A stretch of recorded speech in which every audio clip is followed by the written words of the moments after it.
warahmatullahi wabarakatuh. Hai, kenalin nama aku Zahra. Oke, dalam PPT kali ini kita akan membahas tentang memanfaatkan media pembelajaran di era 4.0, klasifikasi dan karakteristiknya. Nah, di dalam era industri 4.0, pembahasan pertama itu adalah tentang tantangan dan peluang dalam pendidikan. Nah, dalam pendidikan, tantangan di era industri 4.0 itu sendiri ada 3. Yang pertama itu adalah kebutuhan keterampilan yang baru. Yang kedua, adanya perubahan peran dari guru. Dan yang ketiga, terjadinya kesenjangan dalam akses teknologi. Nah, sedangkan peluang dalam pendidikan itu ada 3. Yang pertama itu adalah akses informasi yang tidak terbatas. Yang kedua, terjadinya personalisasi pembelajaran. Dan adanya kolaborasi global. Nah, di era industri 4.0 ini, membawa tantangan dan peluang dalam pendidikan, di mana pendidikan itu harus dapat beradaptasi dengan perubahan tersebut. Selanjutnya ada klasifikasi media pembelajaran, dilihat dari tinjauan umum. Klasifikasi media pembelajaran dalam tinjauan umum itu terbagi menjadi 4. Yang pertama itu ada media pembelajaran visual, yang kedua ada media pembelajaran audio, yang ketiga ada media audio visual, dan yang keempat ada media berupa multimedia. Nah, media pembelajaran ini dapat diklasifikasikan berdasarkan jenis, teknologi, dan juga pengalaman belajar. Klasifikasi media pembelajaran ini tujuannya adalah untuk membantu kita dalam memilih media pembelajaran yang tepat. Nah, supaya dengan media yang tepat ini itu akan dapat meningkatkan efektivitas dalam pembelajaran.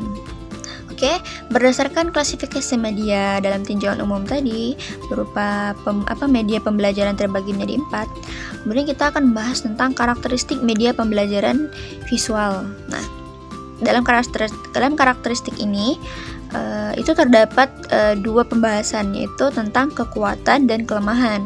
Nah, kekuatan dari media pembelajaran visual itu adalah dapat meningkatkan pemahaman konsep abstrak dan menarik perhatian dari audiens.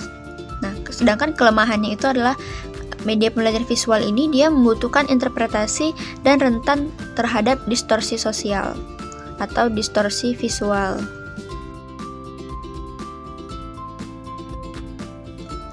Kemudian karakteristik media pembelajaran audiovisual dan multimedia, di mana media pembelajaran keduanya ini dapat meningkatkan pengalaman belajar holistik dengan 3 karakteristik berikut.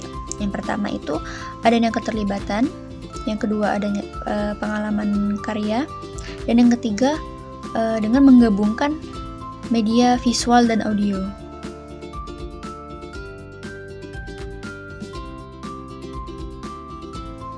Kemudian ada alat dan aplikasi pendukung pembelajaran di era 4.0 dengan kolaborasi dan kreativitas. Yang pertama, aplikasi kolaborasi itu ada Google Workspace dan Microsoft Teams. Kalau aplikasi pembuatan konten itu ada Canva dan Adobe Creative Cloud. Sedangkan aplikasi LMS itu terdiri dari aplikasi Moodle dan Google Classroom. Nah, alat dan aplikasi ini dapat mendukung pembelajaran. Maka pilihlah alat yang sesuai dengan kebutuhan pembelajaran kita, dan juga berikanlah pelatihan yang tepat kepada guru dan siswa dalam penggunaan aplikasi tersebut. Nah, kesimpulannya, dalam meningkatkan kualitas pembelajaran di era 4.0 ini, ada 3 poin penting yang kita dapatkan. Yang pertama itu, dengan cara mengadopsi atau menggunakan alat dan aplikasi yang dapat mendukung proses pembelajaran, seperti aplikasi LMS, aplikasi kolaborasi, ataupun aplikasi pembuatan konten digital.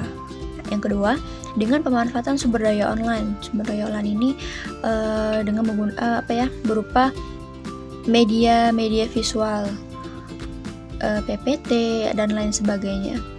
Yang ketiga, dengan pemanfaatan media pembelajaran. Nah, dari media pembelajaran yang tersedia pada perubahan teknologi di zaman ini, itu dapat kita gunakan dengan tepat supaya dapat mendukung proses pembelajaran menjadi lebih baik.